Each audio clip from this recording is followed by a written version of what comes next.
Flying with 506 tons of luggage is certainly in light travel, but when you're the head of a 10 trillion household, it's not even the most extravagant aspect of your travels. Nevertheless, this is how King Salman also travels, with the details of King Salman's security. With 2 trillion under his control and over 25 billion in personal wealth, it's really not surprising that King Salman bin Abdulaziz Al Saud spares no expense when it comes to his security. The king's security is awarded to the Royal Guard of Saudi Arabia. This elite force is highly trained and equipped with the latest technology and equipment to ensure the safety of the royal family. The Royal Guard is divided into several units, including the Royal Guard Brigade, the Special Security Force, and the VIP unit of the Royal Saudi Air Force. Each unit is responsible for specific aspects of the royal family security, such as guarding the royal palace, ensuring the security of official events, and ensuring the safety of the king and the other members of the royal family when traveling.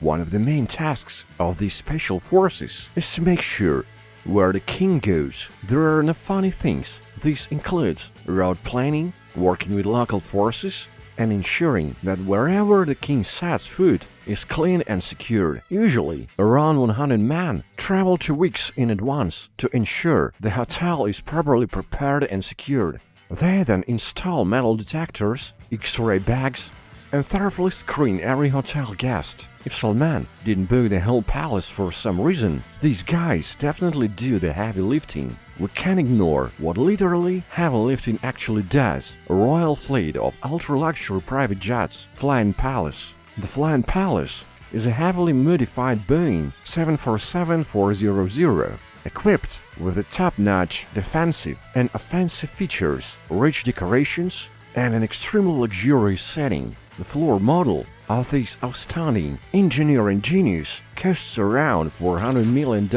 However, with all the upgrades, the Flying Palace could easily fetch a price of $500 to $600 million. Of course, the king put a huge one. The price for its safety, and Boeing has delivered. The aircraft is heavily armored and can withstand direct hits from ballistic missiles and shellfire of any caliber. In addition, the aircraft is equipped with electronic countermeasures that can interfere with enemy missile guidance systems and other potential threats. On top of all this, the aircraft has extra fuel tanks to cover long distances without refueling. Unfortunately, the offensive capabilities of this flying fortress are preserved secret, and although there is some speculation, the plane is equipped with laser-guided missiles that cannot be proven. However, the ultra-luxurious interior of King Salman's plane can be proven.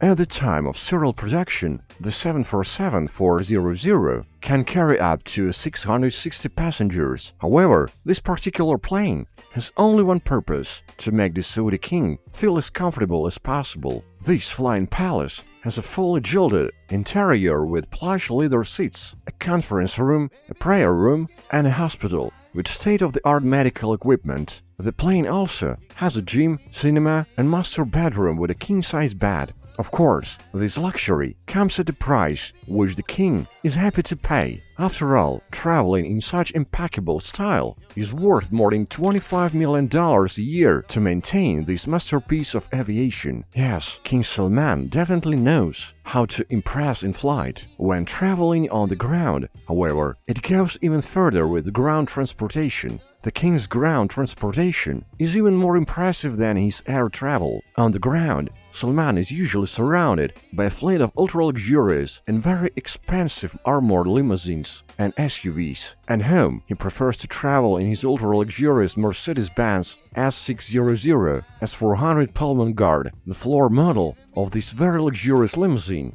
costs about $1.6 million. However, due to the armored skin and bulletproof glass, considering other defensive and offensive capabilities and extensive equipment, the car is worth over $3.5 million.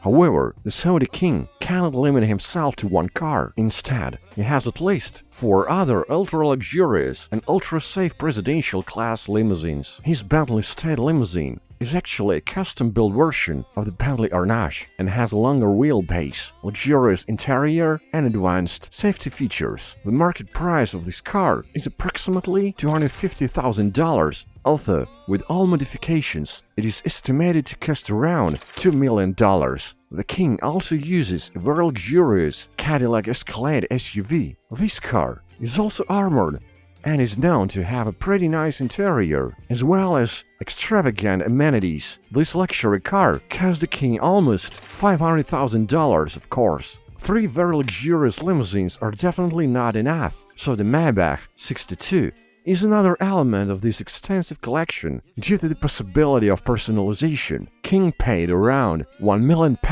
for this high-end limousine, as it is equipped with amenities such as leather seats and high-end sound systems. The King's favorite, however, is his Rolls-Royce Phantom. Car is more than a limousine, it is a statement. And how could it be otherwise, since it is entirely gilded and has some decorations on top? The car was also equipped with a premium entertainment system, so instead of the usual 500,000 Salman, he paid over $2 million for this car. It is obvious that the Saudi ruler knows how to attract attention. Visit to Tokyo 2017 was an eventful year for the King of Saudi Arabia, as Salman participated in all his travels. For example, the King bought a huge retinue of over 1,000 during his visit to Tokyo, Japan. To accommodate his companions, Salman ordered 500 limousines and booked over 1,200 ultra-luxury rooms for his guests. To fulfill the order, the car company had to import about 300 limousines from all over the country so that the King's entourage could travel in abundance. While in Tokyo, King Salman reportedly booked the entire Imperial Hotel, Tokyo, and the Ritz-Carlton. His quarters were said to have been specially prepared to meet the King's exact standards,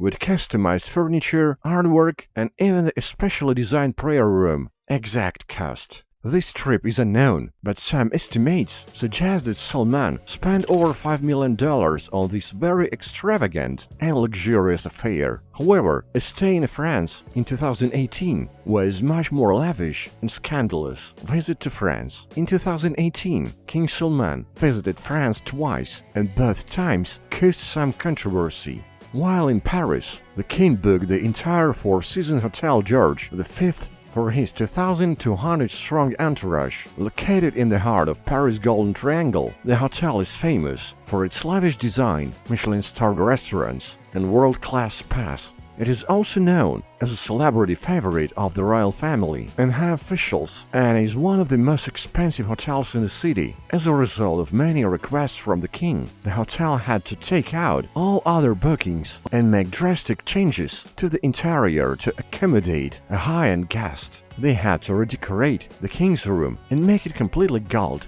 Moreover, they had to lay red carpets all over the grounds to prevent Salman from stepping on any other color. This is what they call engagement with the floor as lava. Making drastic changes to private property is one, but altering a public space for your convenience is a different story. So Salman did exactly that. He blocked the busy central streets of Paris so that his convoy cars could reach the hotel unhindered. King Salman's convoy during his visit to Paris was one of the largest and most impressive ever seen in the city. The convoy consisted of more than 600 vehicles, including limousines, SUVs, and motorcycles, all specially equipped for the visit. Since this is not enough for the French, he moved one of the symbols of Paris, the Louvre. He actually turned it into a restaurant where he dined with President Emmanuel Macron. The event hosted over 150 high-profile guests and featured a gourmet French cuisine menu. Kitchen. This was not his first and most controversial visit to France, however. In 2015, he took 200 of his closest relatives and took over a small French town located in Côte d'Azur. He then tried to close the entire beach for himself, which sparked outrage from more than 100,000 residents. He even ordered the unauthorized construction of a private elevator from his villa directly to the beach. I guess he forgot he was Only the king of Saudi Arabia. Can you imagine what would happen if he did something like that in Russia? Well, he spent over 3 million nights there, so visit Russia. When Vladimir Putin wasn't the pariah he is today, world leaders lined up to visit him. In 2017, it was finally King Salman's turn, and the whole trip was historic, not only because he was the first Saudi king to visit Moscow, but also because Salman surpassed himself with his ultra-luxurious demands and a flamboyant travel style. During his stay, he bought over 2,000 pounds of free Novichok food and drinks, and even he went all out, carrying his own ultra-luxe furniture, rugs and decorations. As always, he was traveling with a huge retinue of more than 1,500 people, so naturally, he booked 2 of the most luxurious hotels in Moscow. Naturally, this led to vacations of the hotel's regulars, who are usually not street rats and beggars, but Russian oligarchs and billionaires themselves. The cost of these generous the stay was estimated at about 3 million a night. However, the most lavish and extravagant trip of King Salman was undoubtedly Indonesia. Trip around Indonesia. In 2017, King Salman of Saudi Arabia made a highly publicized visit to Indonesia, marked by his flamboyant and luxurious travel style. The king was accompanied by a massive entourage of more than 1,500 people, including personal chefs, security staff, and even his own golden escalator. They all flew in a total of 11 ultra-luxurious guest private jets in more than 36 staff flights. During the visit, King Salman reportedly traveled with 506 tons of luggage, including luxury cars, furniture, and personal items. 2 military cargo planes delivered this unimaginable amount of luggage to Indonesia for a 9-day stay. The king was also said to be staying in a purpose-built temporary palace with air-conditioned tents and helipad. One of the most notable aspects of King Salman's visit was the use of the golden escalator to get off the plane. The escalator, constructed specifically for sightseeing, was reportedly worth around $80,000. Of course, as always, King Salman had very extravagant demands on the Indonesian government. However, what really caused outrage was the construction of a private VIP toilet in the mosque, specially designed for the king. I mean, it's still better than ordering a private golden mosque just for yourself. Controversial or not, Salman bin Abdulaziz Al Saud definitely knows how to travel in style. He probably took out a page from Mansi Musa's book